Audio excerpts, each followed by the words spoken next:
સુરેન્દ્રનગર જિલ્લાના Limbdi railway station લાંબા સમયથી પશ્ચિમ રેલવે નેટવર્કમાં એક મહત્વપૂર્ણ કડી તરીકે સેવા આપે છે, જે ભાવનગર અને સુરત જેવા શહેરોને જોડે છે અને આ પ્રદેશના વિકાસશીલ અર્થતંત્રને ટેકો આપે છે. જ્યાં દરરોજ 1500થી વધુ મુસાફરોની અવરજવર સાથે આ સ્ટેશન મુસાફરોની અવરજવર અને સ્થાનિક વ્યવસાય બંનેને સરળ બનાવવામાં મહત્વપૂર્ણ ભૂમિકા ભજવે છે.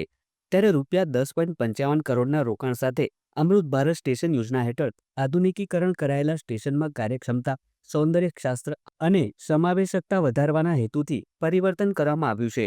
ત્યારે વડાપ્રધાન નરેન્દ્ર મોદી દ્વારા આ રેલવે મથકનું વર્ચ્યુઅલી લોકાર્પણ કરવામાં આવ્યું હતું.